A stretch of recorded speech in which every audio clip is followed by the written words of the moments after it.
l'édito de Omar Dehbi.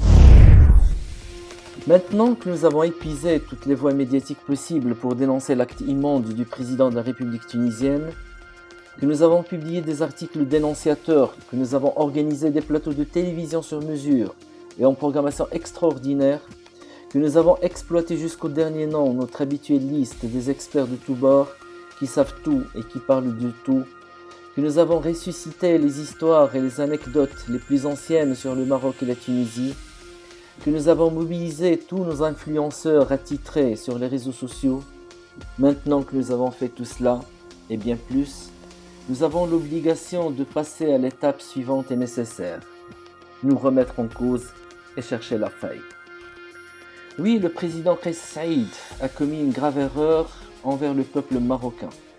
Oui, le président tunisien a porté un coup fatal à des relations amicales entre deux nations. Oui, le président tunisien a surtout causé du tort à son propre pays, en l'alignant sur l'axe du mal. Oui, le président tunisien a aussi placé son pays dans le camp des passéistes et l'a empêché de s'inscrire dans le futur. Mais qu'avons-nous fait pour empêcher cela ? Un ami m'a rappelé il y a quelques jours que le fondement de toute diplomatie efficace est l'anticipation. Avons-nous anticipé ce qui allait se passer ? Alors que tout semblait l'indiquer, la réponse est non. Cela nous rappelle également ce retournement de situation stupide à Bogota, où tous les voyants étaient orange, nous indiquant un changement à l'horizon, mais nous n'avions rien fait pour l'empêcher de se produire. Deux situations similaires se reproduisant à des milliers de kilomètres l'une de l'autre, et dans deux environnements géographiques et culturels totalement différents, mais qui nous montrent clairement là où nous avons failli. Notre machine diplomatique est redoutable, rien à dire, et il faut le dire et le répéter.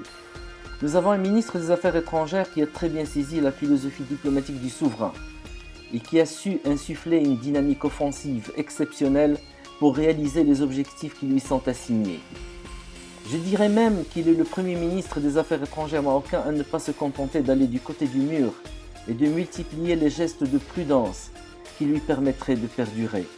Bien au contraire, il a osé ouvrir des portes et affronter l'inconnu derrière afin de réaliser des percées et mériter la confiance placée en lui par le chef de l'État.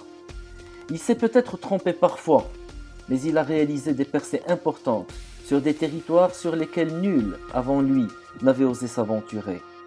Mais la tactique de guerre la plus basique nous indique que dans l'offensive diplomatique, comme dans toute autre guerre, on doit conquérir, sécuriser le périmètre conquis, avancer vers un autre territoire, le sécuriser et continuer à avancer, et ainsi de suite.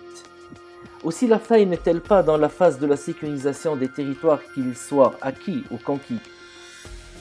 C'est là que se situe notre faille. À ce ministre, à l'équipe qui se bat à ses côtés, on lui affecte pour des raisons politiques et partisanes des apprentis diplomates à qui on confie la mission à la fois compliquée et complexe de sécuriser un territoire conquis après un énorme effort et de grandes batailles. Pour en vouloir à un ministre au point de l'accuser de tous les torts, quand il y a une faille quelque part, il faut d'abord qu'il puisse disposer de professionnels qualifiés pour assurer le rôle de sentinelle là où il faudra. Être ambassadeur est un métier, ce n'est pas une planque.